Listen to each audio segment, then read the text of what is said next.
All right, there we go.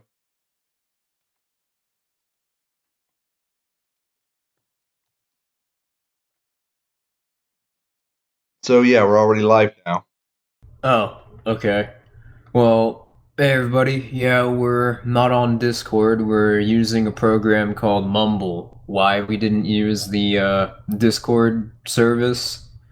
I assume it's because of our guest Agris not being on Discord, which honestly, it's a good move in my opinion Mm-hmm. because Discord sucks. But but anyway,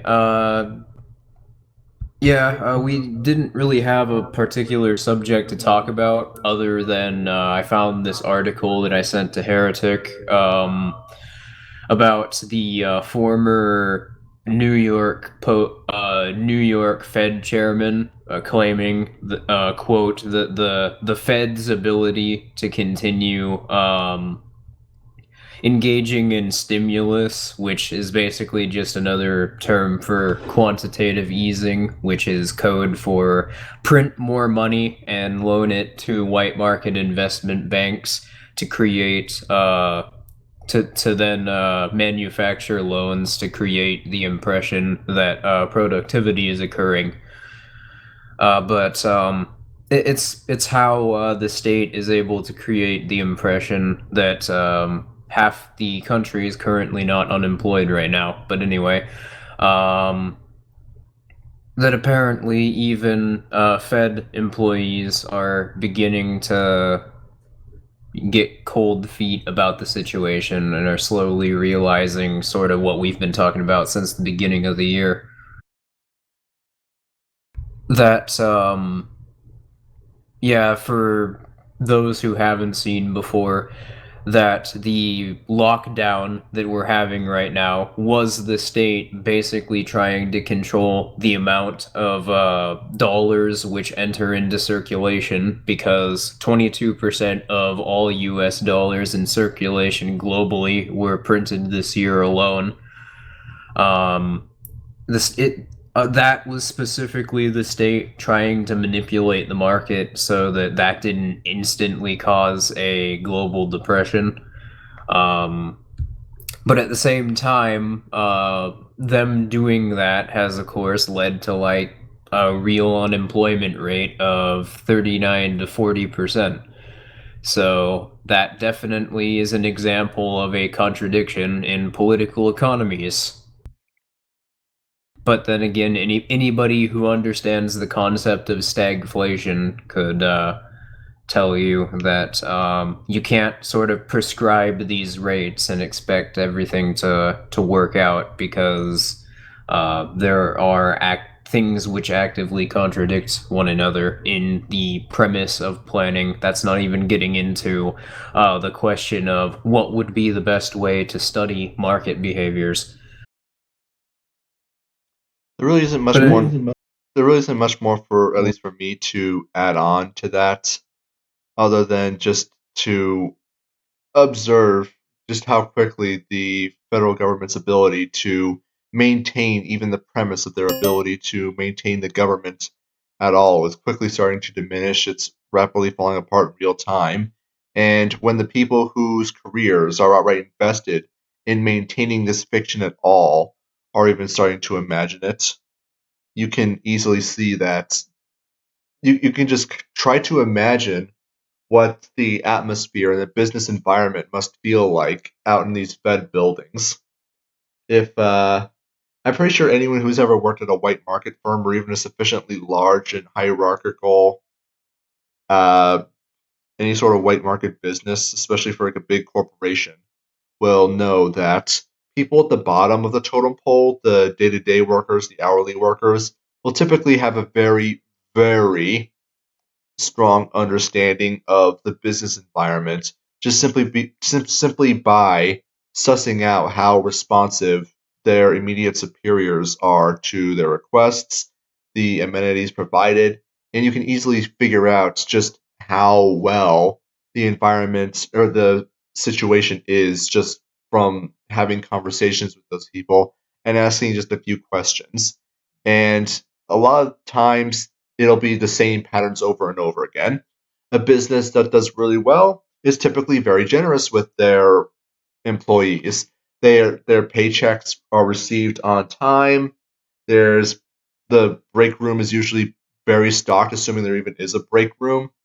They're very lax about things like overtime, that sort of thing, and it's just generally a very good, productive atmosphere. People are feeling very good, very optimistic.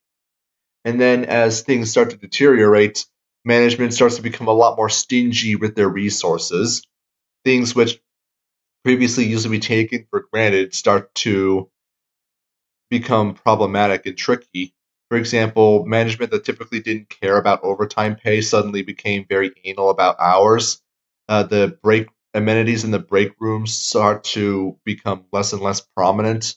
You start see management starts cycling through a lot of consultants to possibly turn things around, and generally what was once a very optimistic and pleasant atmosphere just becomes dreadful, unpleasant. Technology starts to deteriorate, become obsolete, while management, being stingy with their money again, refuses to upgrade or even make basic changes that could otherwise improve workflow.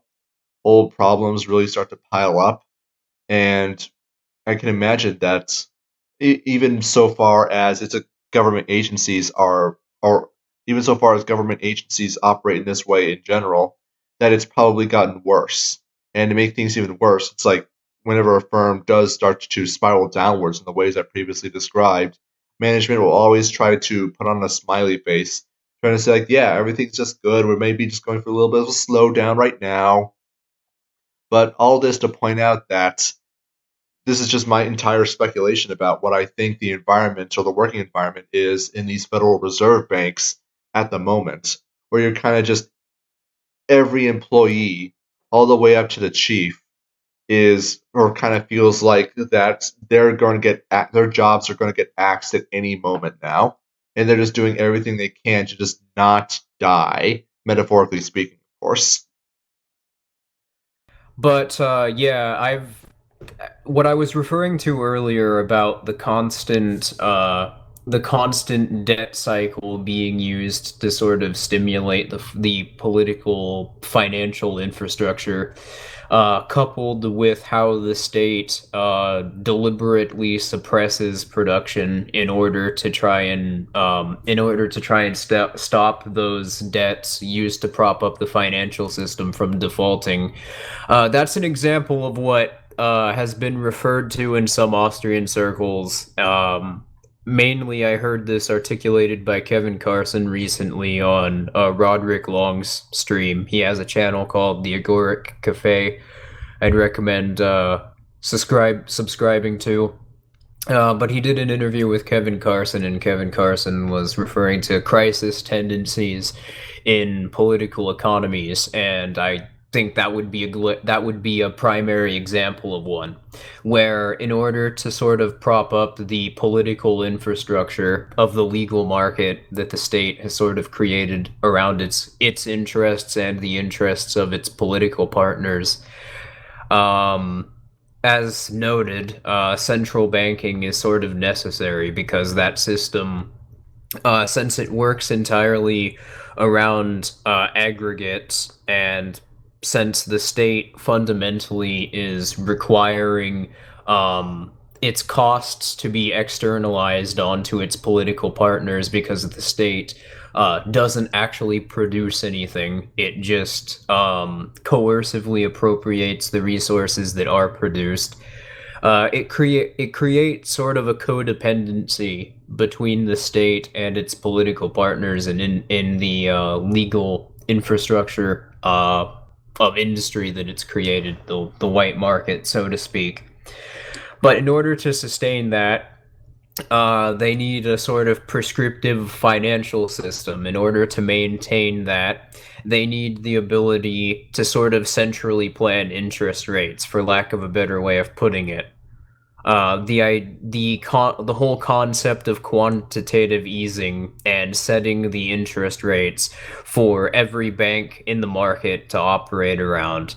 That is basically central planning, because other interest rates should be determined by the actual people investing, and the only way for that system to maintain itself is if all the banks are sort of associated with the Federal Reserve, and the Federal Reserve is able to and the Federal Reserve basically is working with the Treasury in order to actually print the money. So that system is dependent on creating constant debt. And the problem there is that that debt can it can incentivize investments or more people to spend, or to disincentivize spending. But when they're creating these false loans, because they're based from the start around the assumption, because what they're supposed to signify in the market is that production is occurring, or that there is a certain amount of consumption occurring, it creates the assumption that resources are present which don't actually exist. So basically, it's a system that requires the constant impression that there is more and more production occurring. And that's why, in the white market, for instance, even though firms can't sustain that type of production, they continue trying to that's sort of the reason why the joint stock model is even viable for a lot of these firms, is because it's not necessarily profitable otherwise, for these firms to try and issue out shares on their assets. But because, in order to get a license to operate, or in order to be a corporation, they have to associate with these legal banks, and because they associate with these legal banks, that means that the FDIC and the Federal Reserve have this amount of this leverage over their operation. It means that they have to essentially operate around the rates of return issued by these banks, because these banks are operating around a certain amount of they require a certain amount of profit, because they have these sort of set interest rates that they're required to operate around, and that incentivizes these legal firms to sort of continually expand and spend, and that is not something that otherwise would necessarily be incentivized. Think of this from the perspective of the person actually running a firm. They lose time, and free time, I mean, and it becomes more difficult for them to actually manage these firms. And as I've noted, these firms end up developing sort of internal problems due to management and due to information not traveling very well through organizational hierarchies, due to contradicting incentives between the different levels of management. For instance, people on the floor spill something off the shelves. They don't report it to the firm, even though that would be necessary to take into consideration when the firm is calculating for profits and losses. But basically, that system incentivizes perpetual growth to the point where literally it would be impossible for firms to continue maintaining that level of profit, which is usually what results in the business cycle happening. But also, you can end up the state, like what we're seeing right now, is the state can end up creating so much debt by continuing to go through all these business cycles that it will be incentivized deliberately to try and suppress production, so that all these new loans that have entered the market don't end up defaulting right away. So how the fuck does that my point. I'm sorry for going on for like 10 minutes, but how my point is, you're going to try and explain to me that that markets couldn't be coordinated without a state. The state ensures that there's going to be inherent calculational chaos. No matter how long it takes, you'll eventually end up getting to where we're at right now. And make no mistake, where we're at right now is going to end with a total collapse of the political financial system. And once I'm that amazed. happens, sorry. I was just gonna say I'm amazed that they've managed to prop it up for as long as they have, but the fact that they've been able to do that shows just how just the extent to which these cartels like the IMF or World Trade are so essential to actually maintaining the system. How just propping up the bigger fiat currencies off of the central banks and the nationalized markets of the less influential governments, how dependent the whole system's been on that. hmm And all I was just going to add is that, well, this is now a very interesting point in financial history, at least in the United States, and I'm sure it's actually no, it's a lot worse in European countries. Give me a second. I think I'm going to sneeze any second now. But I'm just recalling that around 2004, 2005, 2006, around the height of the 2000, around the height of the housing boom and the housing bubble, the federal the federal interest rate was around 1%. And what happened there is that around late 2006, early 2007, Alan Greenspan, then Fed chairman, increased the interest rates to 2% to 4% to 5%, and that immediately began the cascade of defaults that would beget the 2008 financial crisis. Now, what's funny is that you can see this in booms throughout American history, where periods of loose monetary policy, that is to say, very low interest rates, were characterized periods of tremendous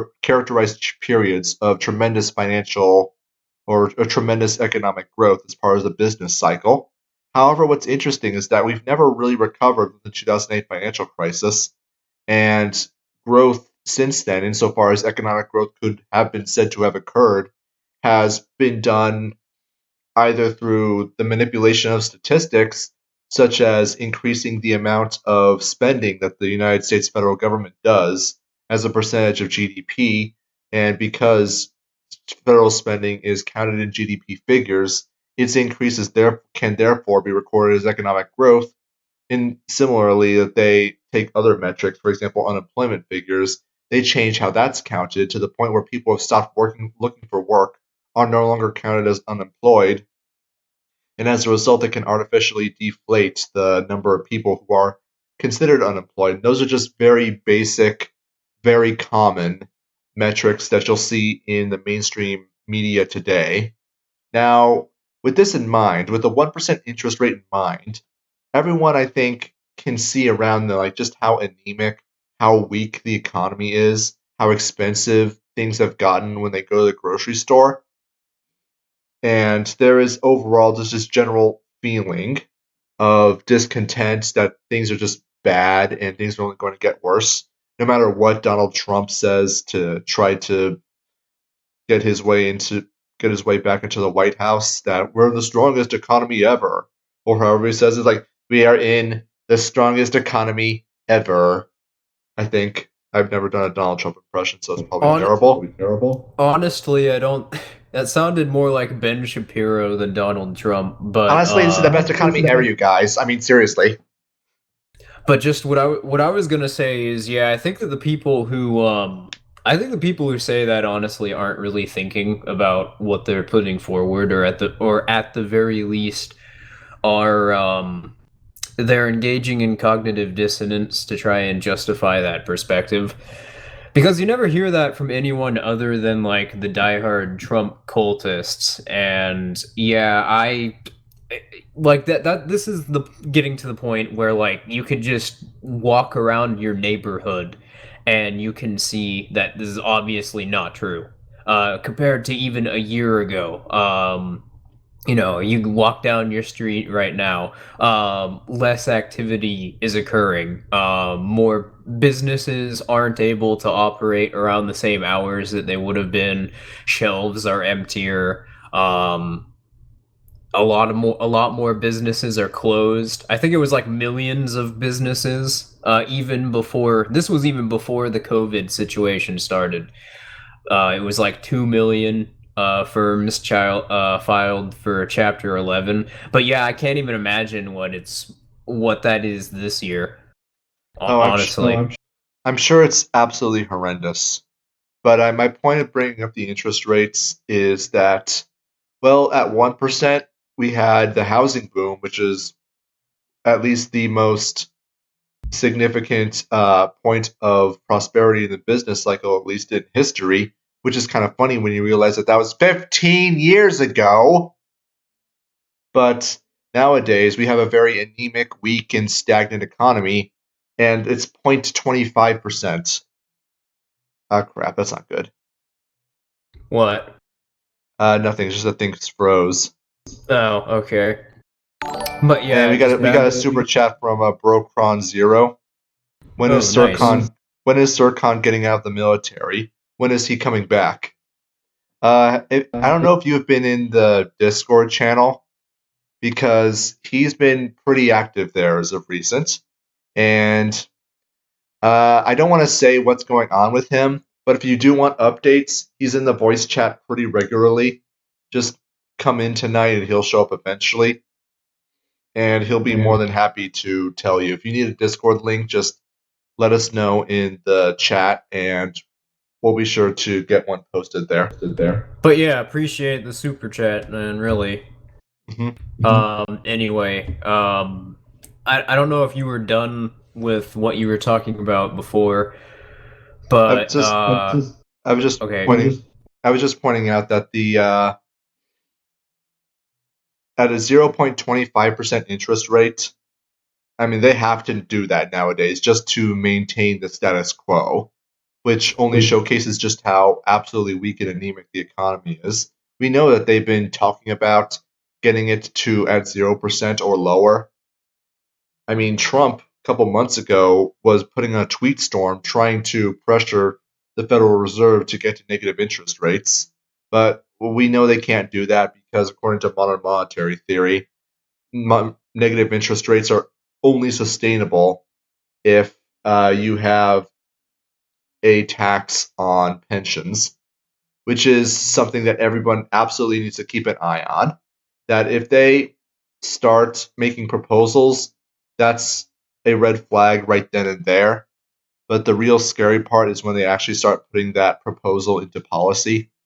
And this would include things like taxes on 401ks, Roth IRAs. And these terms are going to need to be remembered because that's how they're going to present it in the media. And because most people don't know what these terms mean, they're going to fly over people's heads. So just remember IRAs, 401ks. These are financial instruments that allow people to put money away into a savings account that is exempt from most forms of taxation. And if they start requiring certain parts of it be put into federal treasuries, which is what they're going to do, then that's when you know they're going to go into negative interest rates. And that's when you know you need to, if you have any savings in a white market bank, in a savings account, checking account, in a credit union, you need to get all of it out. Right. That's when you start seeing that. That's when you need to know need to get it all out right then and there and put it into precious metals and cryptocurrency, regardless of whatever the price is. Honestly, there's a better chance that instead of announcing publicly that they're going to tax savings, the Fed will end up spending, will end up creating a new QE cycle, and will end up loaning it to investment banks, and those investment banks will end up loaning it out in a way, or putting it in their own the heads of those banks will end up putting it in their own savings account. Basically a stealth form of taxation. which is already what inflation is, the stealth form of taxation. There's no reason to have money in a savings account anyway, since by imperial decree, you're only getting 0.25% interest rates increase on your savings. So quite honestly, it's only marginally better than putting it in your mattress. And even Because then, that's like if the you want, and well, even then, that's like the important. Sorry, but I was just going to say that's the important thing to remember is that money does not enter into the market equally. It will enter in to the market through only a certain select few firms, and those firms will be decided by the Federal Reserve. So, so basically, that's the way to explain that. I guess that's the way to explain inflation. It's a form of stealth tax because it's well that's let me rephrase that. That is why it would be properly understood as a stealth form of taxation, because it's supply entering into the legal market in such a way that certain political partners, people who are politically favored by the state, end up increasing the amount of assets that they have by increasing the amount of supply of a certain good into the market. So it just enters into their hands directly via government prescription. But because more of that supply it is into the political economy now, that means that savings elsewhere, it's the savings in other parts of the market are worth less. mhm, So more supply entered the market, and it entered into specific hands. So basically, it's depreciating the value of other people's assets in order for the state's political partners to gain. Um, and this is what I like cling on this point because I was some people were perplexed in my recent video when I mentioned that supply manipulation in the political economy and more assets entering into the political economy represents a form of stealth redistribution of markets of resources in general and the supply of certain commodities away from away from the counter economists and people who aren't politically affiliated into the hands of the state's politically connected actors, the ones that have like licenses and are connected to the financial system. And it's basically that same effect, but instead of dealing with savings, it deals with like general access to resources and how the market supply is distributed. mhm. Yeah, I'm just going to crap. I lost my train of thought. Yeah, I'm just going to try to explain it in the terms of a historical analogy. Around the 1600s and 1700s was during the height of the exploration of the Americas by a lot of European powers. Most prominent, of course, were the Spanish conquistadors. Now, why they were there, not terribly important, but what happened as a result is particularly noteworthy because they would go to the Americas, specifically South America, Central America, Mexico, and they would return with galleons just full of gold, which, as I'm sure you're aware, gold, especially in those times when there was still a gold standard and most financial systems were still based on precious metals, was actually very valuable. So if you had ships just full of gold that was already mined out of the ground by native peoples, or even just mined out by your own workforce, then you can imagine that that makes you the conquistador as well as your crew and your sponsors. It makes you incredibly wealthy. But what the reason that makes you so wealthy is because, well, you're the first ones to utilize the gold. So when you sell the gold, or use it as collateral to loan out other assets, then what you're essentially doing is using your excess gold in the original price of the gold prior to you bringing that gold in. However, once that gold enters supply, it increases the supply of gold in that economy, and as such, the price of gold necessarily goes down because supply and demand curves. What ends up happening is that this actually lowers the price of gold, especially its value as a currency, and you end up with rapid inflation. This is exactly what happened with Spain in the 17th and 18th century, whereas conquistadors were bringing back just vast amounts of gold that they ended up in a hyperinflation spiral that that took literally centuries for them to recover from. And even then, it's argued that they haven't completely recovered from it in 2020. And that's exactly what the Federal Reserve and central banks throughout the world are able to do. They are essentially their own supplier of gold.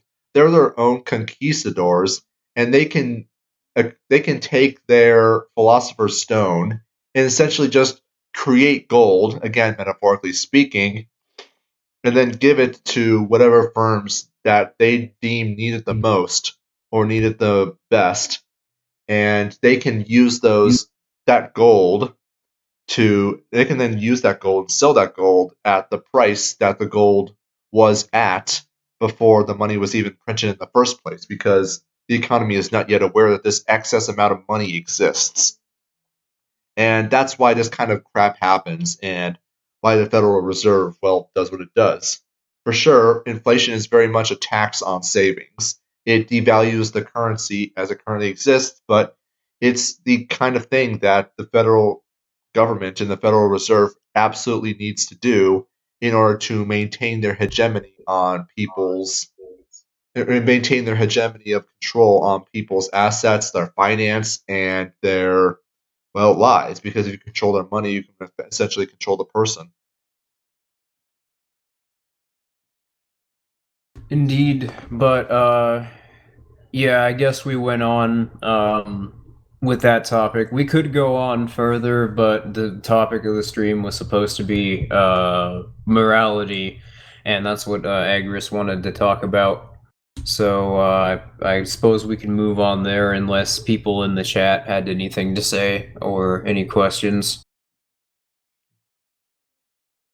Bowman Rose says that he wanted me to remember that they threw 150 tons of platinum into the ocean, which, considering that we're coming up with all sorts of new uses for platinum in industrial applications, I do remember that there's like a spring that someone made that is just a spring, but when you put platinum flakes on it, it apparently can contract with a significant amount of tensile strength that is just beyond anything a human muscle would be able to accomplish.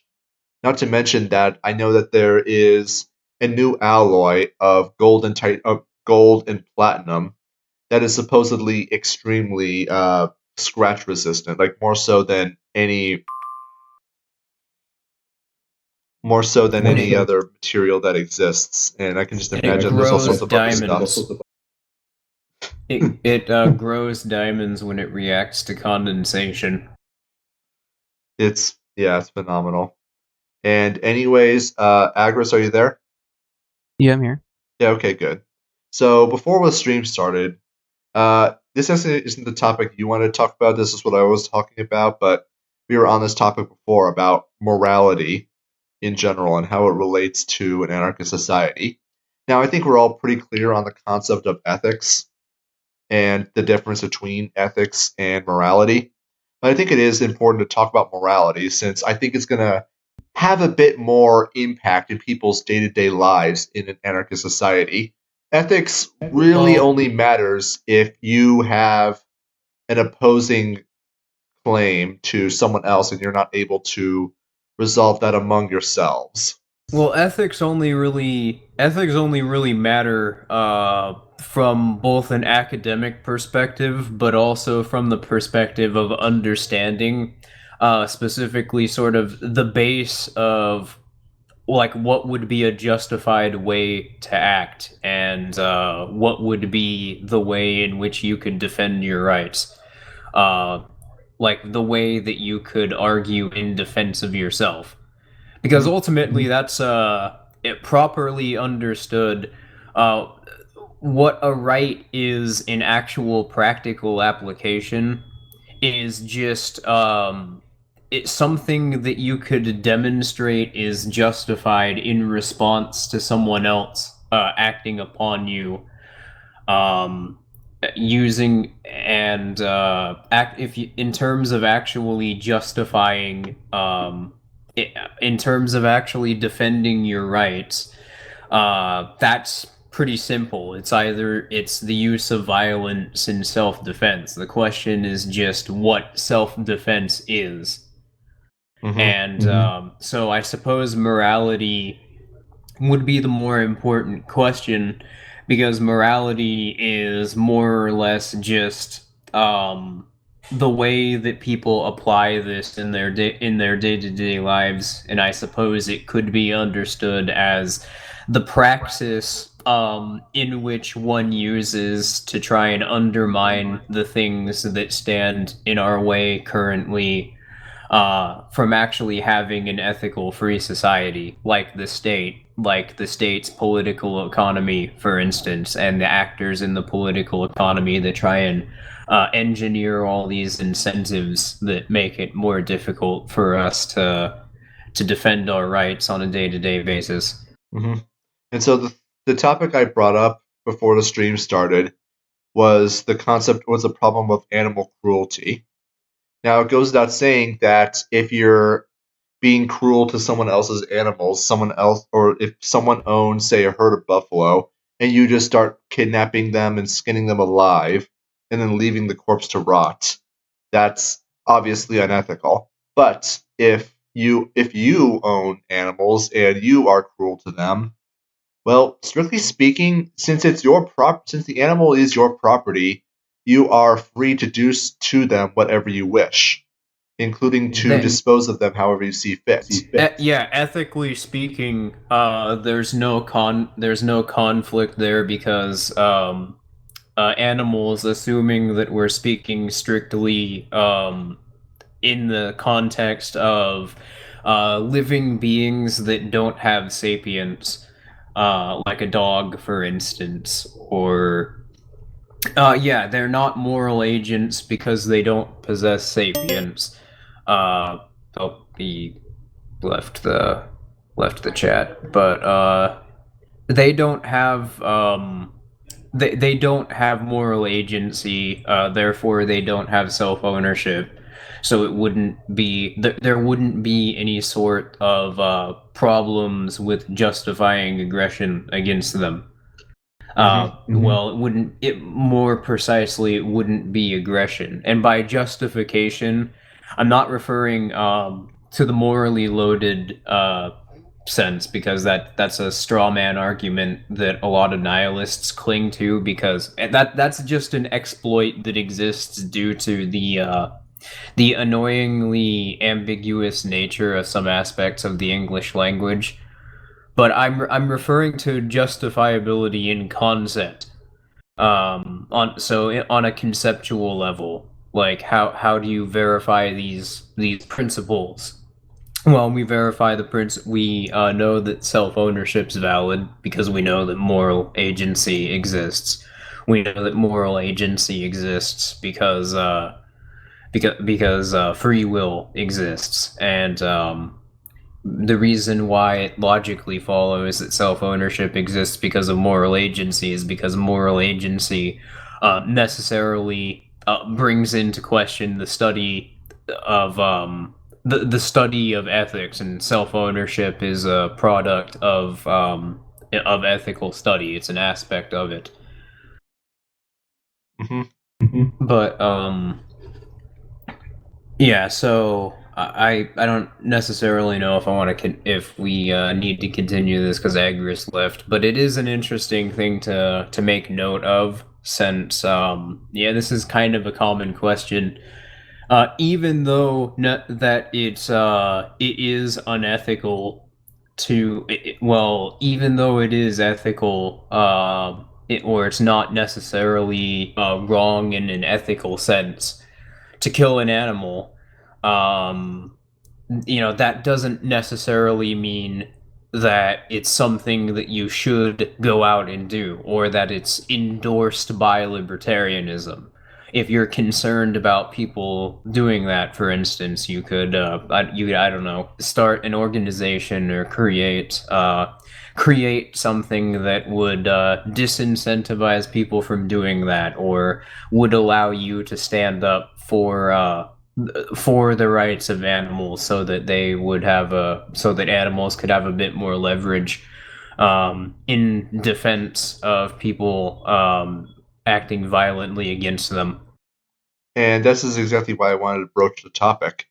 Because the question is, if you're doing something that is strictly speaking ethical, or I mean, strictly speaking not unethical, but you also don't want people to do it. Since me, Esso, and Agris all agree, animal cruelty not cool. We don't want this being done. So the question needs to be asked: what do we do about it? What happens if there is someone in our neighborhood that buys cats just to skin them alive, and then they just bury the remains?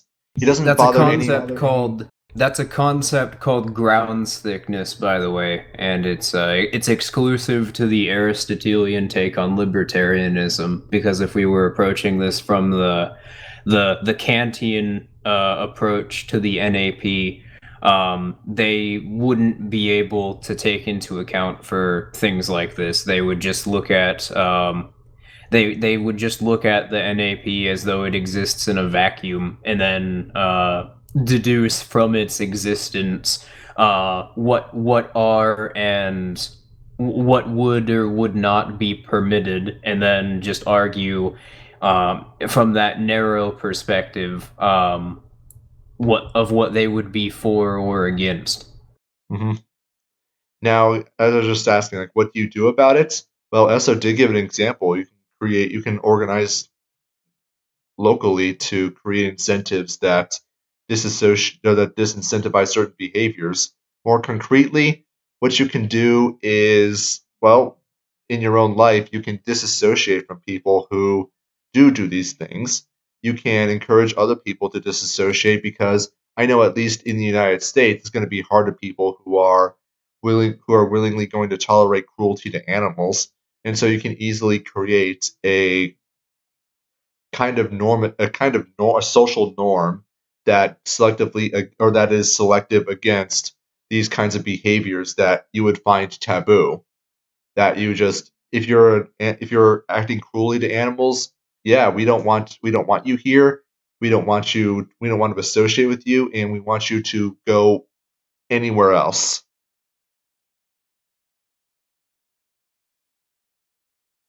But Mm-hmm. yeah, this is another reason why I think that it's more compelling to argue from the Aristotelian perspective, because yeah, if you were arguing strictly from the Kantian NAP, it's sort of disassociated from reality, because it's not only operates from the sort of prescriptive approach to how social orders come into being and the sort of structuralist take on social organization, but on top, like, it just sort of assumes that there are default cultural norms that exist outside of societies that actually the societies that actually exist, and that are sort of imposed onto society, or are sort of postulate in society, meaning that they exist sort of as a default, but and that everything is shaped around them. But yeah, it sort of doesn't explain anything about cultural norms or trends in social organization. So it sort of begs the question of these things that would be present, but at the same time, it's unable to actually explain what they are or how they would come into being. Hmm. It's no wonder that so many of them end up clinging to Hoppe's work.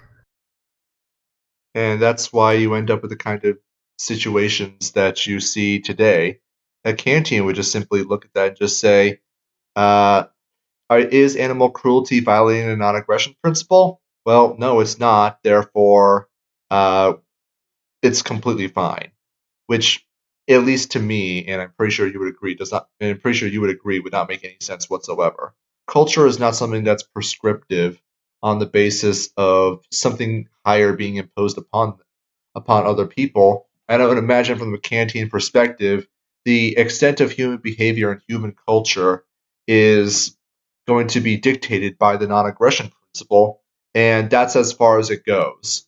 Well, it Whereas also culture doesn't can, it whereas also doesn't make sense from their own perspective because if we were to make the argument, I guess, um, from the Kantian perspective that it's okay to abuse animals, ethically speaking, well, as I was sort of making the case earlier, that doesn't necessarily mean that, I have to argue positively for that. of course not. And that's going to be one of the big strawmans that I know people are going to be trying to impose upon us. That just because we think it's ethical, that means we think it's okay. No, there's a lot of things that are ethical, strictly speaking, that we won't exactly be comfortable with or even be okay with. As I said before, like just because you can do it doesn't mean we want to associate with you for doing that. There's a lot of things that people can do, and there's a lot of things that people can do and that they're ethically justified in doing so.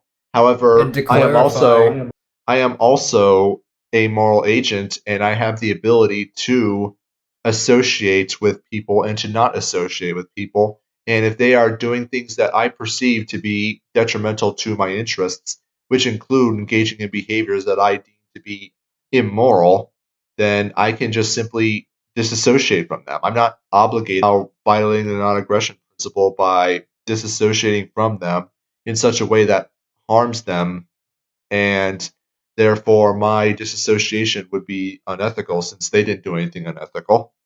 well, yeah, that's another issue with the Kantian approach to the NAP is that certain aspects of your rights conflict with other aspects of your rights.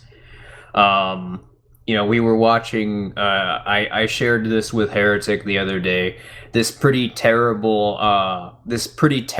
lecture by Lou Rockwell at the Mises Institute from like 2015, where he argues basically because of his Kantian approach to the NAP that freedom of speech conflicts with freedom of association, when in reality none of them conflict with either, and that they're actually proof of the concept of rights in the first place. They're entailments that demonstrate that you have self ownership.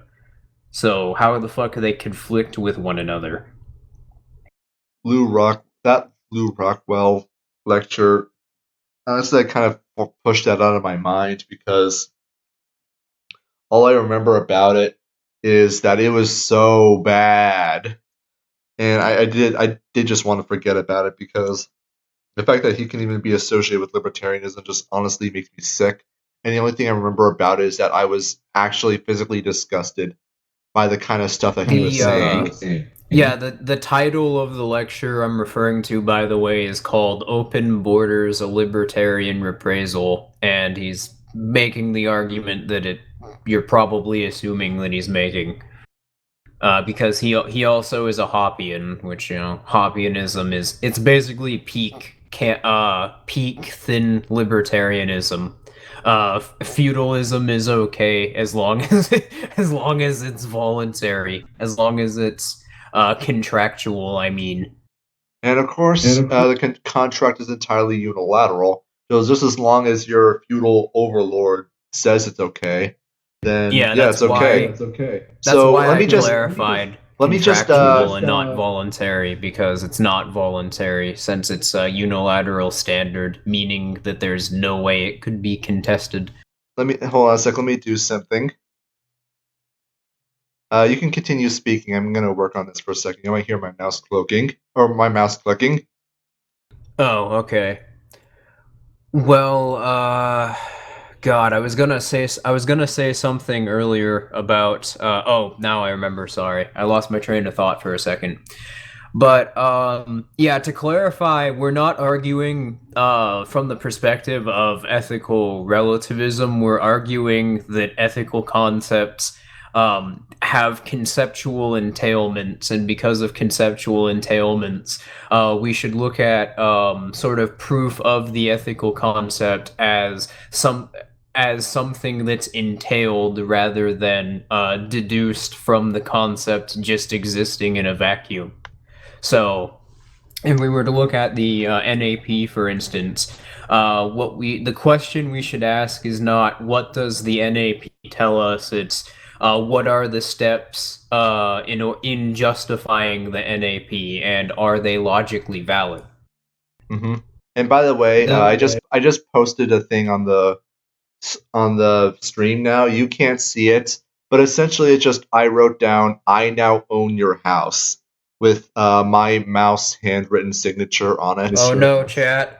I If we got any Hoppians watching, I guess it means you gotta hand over whatever property you're currently occupying or own, because Heretic just used the Hoppian take on property to seize your land. it's mine now. And by the way, it's not just any property. Like if you still have like a toothbrush or a car, I don't own that. I just own your house. Your house is I mine didn't now. I didn't see it, so I'm good. Let me just Do I need to see it in order for that claim to be valid? let me see here. I'll just DM it to you so you can see it. And because Discord is terrible, it's being slow. Yeah, here we go. Now you can see it. What if I don't look at it? Does that mean that you could claim my property still? Yes, because I still wrote it down. Yeah, because it's unilateral, so you decide the terms upon which it's founded on top of just what the contract says. Yes. So yeah, Esso, I now own your house, and everybody in the chat, I now own your houses. Oh no. Yeah, so hand them over. I will be claiming your stuff.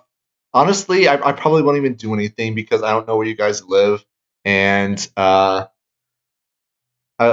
lazy anyway, so I probably won't even bother doing anything with it. I mean, honestly, it's like selling houses right now. Well, it could be a huge windfall. It'll probably also be a giant pain in the ass, especially in this market. So ultimately, I'm not really going to do anything with the houses that I own. So really, you won't notice any difference whatsoever.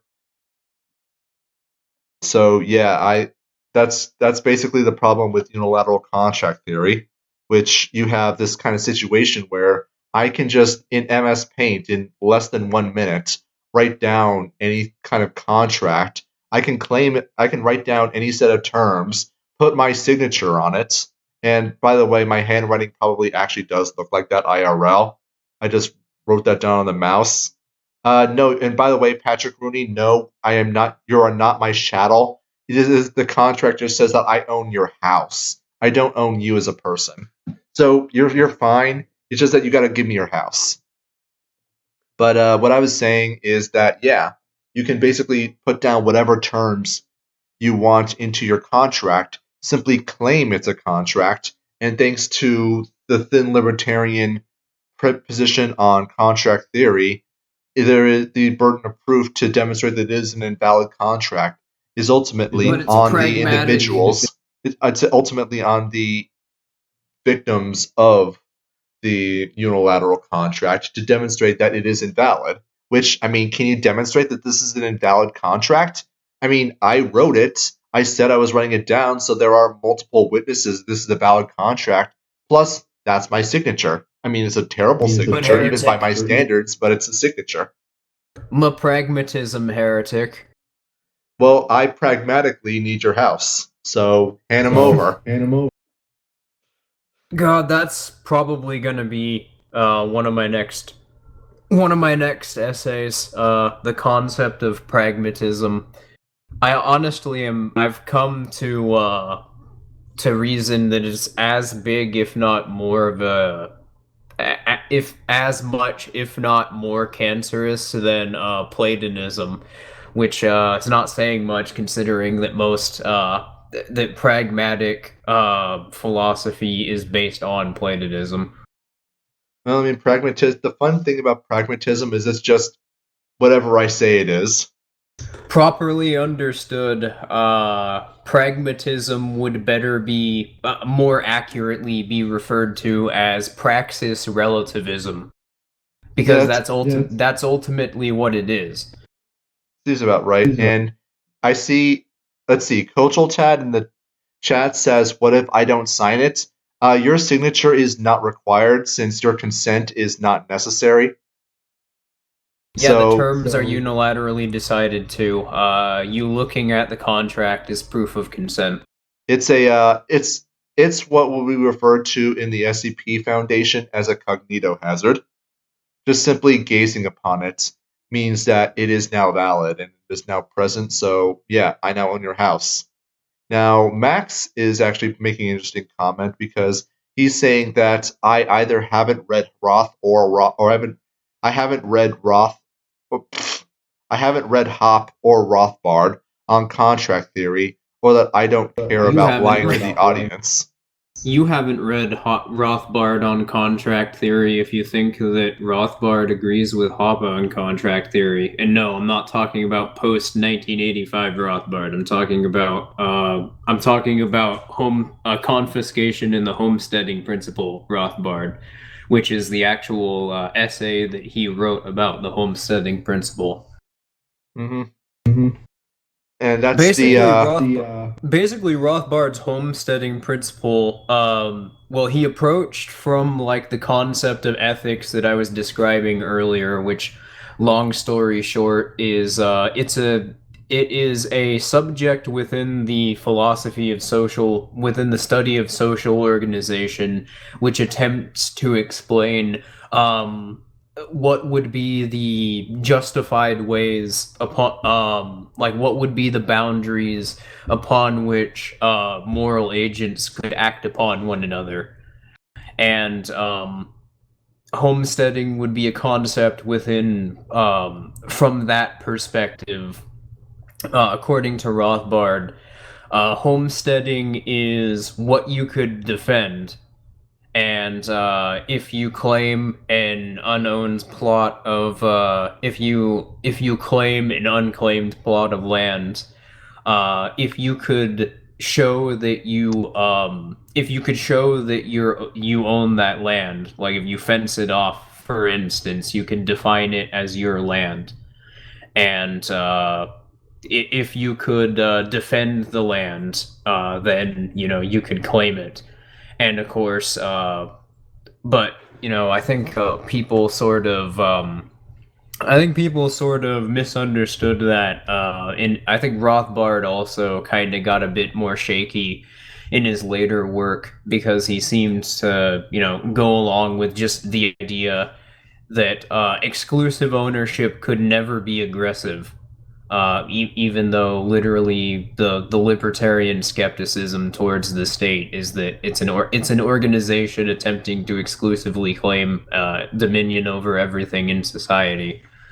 But also Rothbard's homesteading principle. It would he explicitly argued that in that essay, confiscation in the homesteading principle, that if someone couldn't demonstrate ownership over a certain resource, if they couldn't show that they ever claimed it, but or they couldn't show that they ever acted upon it, but were still trying to claim it, even though you claimed it, that you would be the rightful owner of it. So if somebody just fenced, I don't know, a couple, like 100 acres of land, but only ever stepped foot on 30 of it, if you claimed anything outside of that, the person who only was actually showing that they'd acted upon 30 acres of it wouldn't be able to rightfully claim any of the land that you claimed in that couple 100 acre plot that they were saying was theirs. And that doesn't mean that doesn't necessarily mean you're right or wrong to take the land. It just means that you would be you would be ethically right to defend it from the other person if the other person tried to use aggression against you. Mm-hmm. It would be an act of aggression. Sorry, Max asks, do you reject the title transfer theory of contract? No, because because, and this is actually one of the most important aspects of Rothbardian homesteading. Because if you like, what I'm rejecting is the notion that you can use a contract to demonstrate that you own something, as opposed to using a contract to claim something. There's a difference between a demonstration of ownership and a claim. The demonstration of ownership is sort of demonstrating the grounds upon which you have justified your claims, and your claim is just sort of generally laying out what you are claiming that you own. Those are two different things, and I don't reject the idea that you can trade land with other people, because that's sort of an important point that Rothbard established in his homesteading principle. But that's not what we're talking about either. We're talking about specifically the grounds upon which you can claim ownership to land. And I argue that, and Heretic would argue as well, that Hoppe's property theory is absolute trash in that regard. Mm-hmm. And that's the problem that I have. Like, it's not a problem with Rothbard at all, because prior to, 1980, 1985 Rothbard, he was pretty solid on this topic, that people could only get property, or people can only acquire property and trade for property on the basis of actual claims that they could demonstrate. Whereas Hoppe is entirely a subversive. He creates a lot of problems in libertarianism, either exaggerating problems that aren't actually there, or even creating new problems that previously didn't exist, and none of them are actually proper critiques of libertarianism, while also trying to position himself as the sole arbiter who is the one that can fix libertarianism. And just to answer the question I see from Brocron Zero, the difference between ethics and morality is that ethics is something that we can observe and demonstrate to be logically true about the nature of human relations and actions that cannot be justified for the purposes of figuring out conflict resolutions. Whereas morality is simply how people apply ethics into their day-to-day lives in terms of how they use this to act. Ethics makes no claims about how people should act. Morality makes claims about how people should act. However, how people should act is something that they figure out for themselves individually, and, to use a bit of a hot button term here, subjectively. But just what I was gonna say about property is specifically what I'm objecting to is the notion that the deed can be used as proof of ownership, which Hoppe explicitly mentions in which essay was it in Democracy: The God That Failed? I forgot, but he mentions that the proof of property ownership is the property claim, which would literally mean that you could just write a deed claiming I own this house, and that would be proof of ownership. He doesn't understand the distinction between proof of ownership and claims of ownership. Oh, good. That means that according to Hop, I now own everyone's houses in this chat as well as yours. But anyways, yeah, Max is still going on. He says Rothbard's clearest explanation of the homesteading principle is in law, property rights, and air pollution, which is exactly the same as the Hoppian understanding implicit in argumentation ethics, which argumentation ethics does not make any claims about homesteading at all. I don't know where the hell you're getting that from. Was that last part something he wrote? No, Because, that was something I said just to reply, and that is what he said is that uh, is that the clearest explanation in homesteading is understood or at least implied in argumentation ethics, and I was just simply replying that argumentation ethics makes zero claims about homesteading. Now you could argue that you could try to derive you can try to derive property rights from argumentation ethics, and at the very least I can see where you're trying to come from. However, Hop never connected argumentation ethics to property rights. Yeah, the problem though with basing proof of ownership on the claim of ownership is that it creates a circular argument. Why is my property claim valid? Because I claimed it. I claimed it as property, therefore it's valid. I really wish you could see the chat because he's replying again. Max says he has explicitly rejected verbal declarations as establishing property titles in many places. You're full of it. The first owner rule of assignment. Oh, for fuck's sake. You guys really Hoppians, you guys really need to understand the concept of proof. Somebody explicitly rejects something. Yeah, but if the argument that they used to get to that place can't be used to defend that position, or makes the opposite claim, while not opposite claim, makes a point making a proves a contrary point. Sorry, I'm having a hard time wording right now, but yeah, if you're making an argument and it can't be used to substantiate your claim, then it doesn't fucking matter what claim you're making. It either can't be proven, or if, another point is actually being demonstrated through the argument that you're using, then that's actually what's being demonstrated by your argument. And it doesn't really matter what point you're trying to make. You're actually arguing for what's being demonstrated through your proof of work, your argument.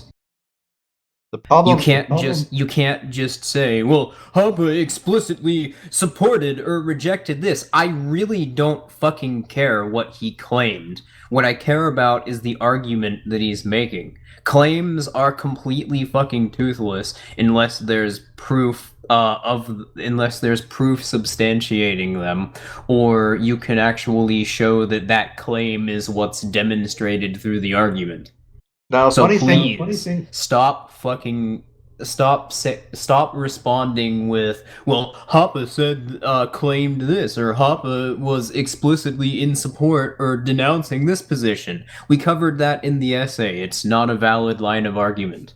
What the problem that Hop has is that he starts from the premise of property rights being valid, which first off he needs to demonstrate this. And what's funny is that Hop actually does have a way that he could back up property rights. It would not be a very good backing up, but he could at least do it by just saying that property rights come from self-ownership, and he at least attempts to prove self-ownership through argumentation ethics. He would be able to bring these two together fairly easily, and for some reason he doesn't do it. I don't know why he doesn't do it. It's possible that he doesn't actually believe it, but it's very clear that he genuinely does not believe in argumentation ethics, because it's a feature that's absent in a lot of his literature. Like he kind of just made the case once and then just, I don't know, forgot about it or just stopped caring about it. He might mention it every now and then again in a lecture, but overall, it's like it's so unimportant to his commentaries on the nature of states, state power, and praxis that I genuinely do not believe that he believes in it at all, let alone can connect it to property rights. And as such, Yeah, I have to Hoppe approach. I himself wasn't. I does wasn't not. finished. I wasn't finished. Okay. So I have to approach his understanding of property rights from the assumption that he believes that property rights are a first principle, and that he starts from the premise of property rights as though it were self-evident, which, sorry, as though it were some self-evident truth that doesn't need any justification or claims whatsoever.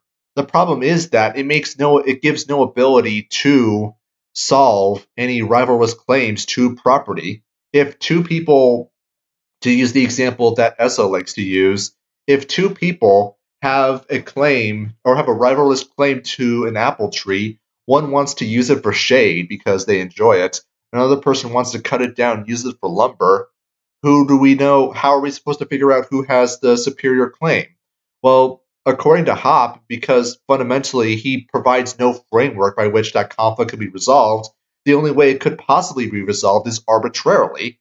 As such, yes, you could unironically just say you own something, and it would be equally as valid as someone who is just homesteading a previously unowned resource and has documented their use of it throughout their entire lives.